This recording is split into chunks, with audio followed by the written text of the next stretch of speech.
for example, going back to the example you spoke about, which is the mobile, right?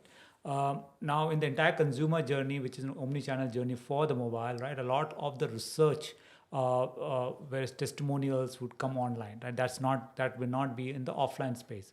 Offline space would be more touch and feel, get a real feel, and accordingly, the decision tree that goes into deciding that should I buy this phone, it changes when it's online and when it's offline.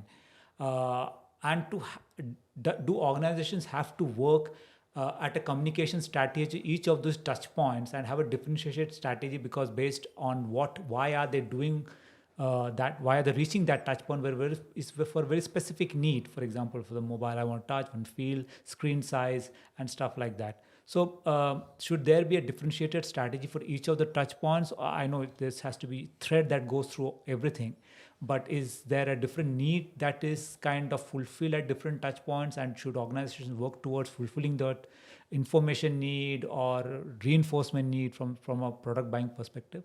Absolutely, Lijo. See, it depends what your proposition is to get the person to buy at that point in time. So let me give you a hypothetical example, right? Let's suppose we discover that people love using macro photography when it comes to mobile phones.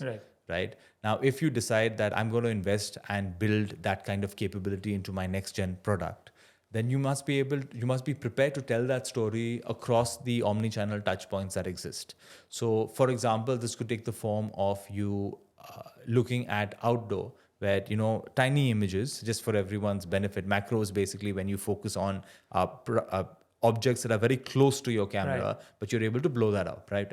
I assume everyone knows this, but I just want to make sure. So you would have to invest in certain lenses with certain apertures and sensors that take advantage of that capability. Now, your outdoor needs to talk about that, right? You need to basically be able to demonstrate phenomenal images on the outdoor.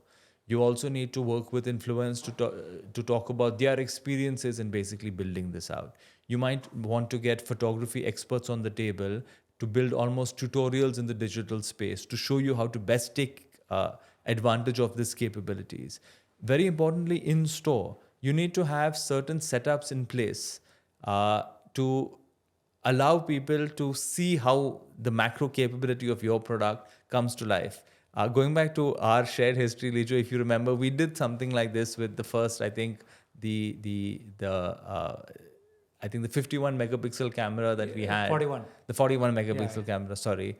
And we basically showcased its low life capability. We showcased its macro capability as well at that point in time, right? So these were retail activations that took place in malls, that took place in large stores. And then we also had an adaptation of that to certain, I guess, retail benches. I think you were running some of those, right? I was running on some of the retail activations that was happening. Yes, right. So I guess these are good examples of how you take something that is brought to life on a large format medium like outdoor, that also can be built into the digital space and can be built into retail. And I'm sure when you talk about it on radio, the idea is, what are the kind of images you'd want to chase? What about macro turns you on, right? Is it about flower photography? Is it insect photography? Is it jewelry, right? Is it parts of the human anatomy? So you can have these conversations, but the kind of messages and the communication hooks that you have on the different media touch points will need to differ, although it all kind of boils back to, what are you trying to sell? What are you getting people to buy, right? All needs to link together.